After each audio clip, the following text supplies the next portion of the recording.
পুষ্টিগুণে ভরপুর এই শরবতকে গরমের দিনে ডেলি সকালে খেয়ে দেখুন। খাবারের প্রতি অনীহাটা একদমই শেষ হয়ে যাবে। স্বাস্থ্য আর ডাইজেস্টের জন্য ভীষণ উপকারী। তো চলুন এই শরবতকে বানিয়ে নেওয়া যাক। কিভাবে বানাবো ভিডিওকে স্কিপ না করে পুরোটা দেখার অনুরোধ রইল। ভালো লাগলে একটা লাইক দিতে ভুলবেন না। নমস্কার, মঞ্জু কিচেনে আপনাদের সকলকে স্বাগতম। ছাতুর শরবত বানাবার জন্য নিয়েছি 1/4 কাপ ছোলার ছাতু। আপনি যে কোনো ছাতু নিতে পারেন। নিয়েছি নুন আর বিট নুন। নিয়েছি 2 টেবিল স্পুন চিনি নুন স্বাদ মতো দিলেই ভালো। লেবুর রস, 2টো লেবুকে কেটে রস বের করে নিয়েছি।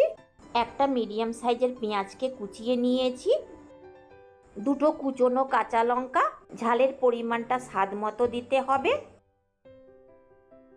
1/4 কাপ ছোলার ছাতুতে 4 চামচ চিনি দিচ্ছি। আপনি পরিমাণে কম বেশি করতে পারেন। দিতে হবে নুন আর বিট নুন। লেবুর রস অল্প পরিমাণে বাঁচিয়ে নিব পরে দেবার জন্য। কুচনো পেঁয়াজ, এটাও অল্প পরিমাণে বাঁচিয়ে নেব পরে দেবার জন্য। আর কুচনো কাঁচা লঙ্কা অল্প পরিমাণে ঠান্ডা জল দিয়ে গুলিয়ে নিতে হবে। আপনি মাটির কলসেরও জল দিতে পারেন বা নর্মাল জলও দিতে পারেন।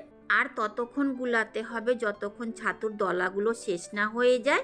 বেশি পরিমাণে জল দিয়ে গুলাতে গেলে ছাতুর দলাগুলো ভাঙতে বেশ সময় লেগে যাবে।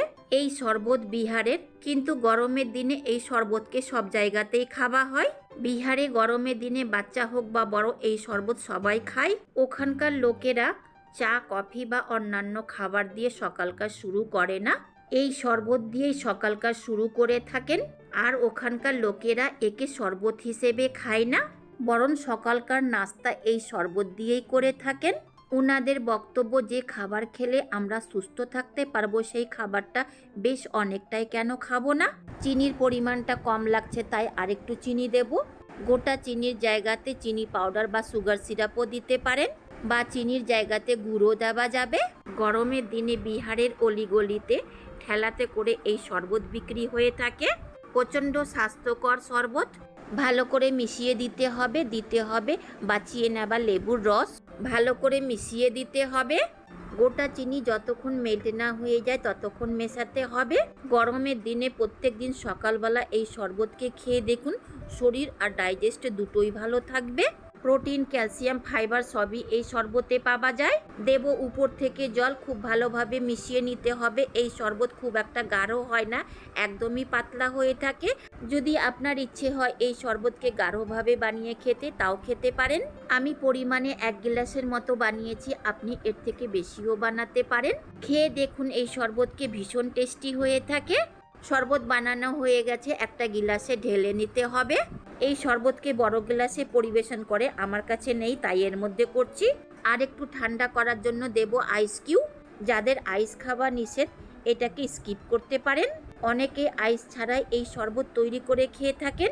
যারা কাঁচা পেঁয়াজ খেতে পছন্দ করেন না, পেঁয়াজকে বাদ দিয়েও এই শরবত বানিয়ে খাওয়া যাবে। কুচনো পেঁয়াজ আর কাঁচা লঙ্কা দিয়ে গার্নিশিং করে দিতে হবে। তৈরি হয়ে গেল পুষ্টিগুণে ভরা ছাতুর শরবত রেসিপি। রোজ সকালে খেয়ে দেখুন, পেট পরিষ্কার থাকবে, খাবার প্রতি একটুকু অরুচি হবে না।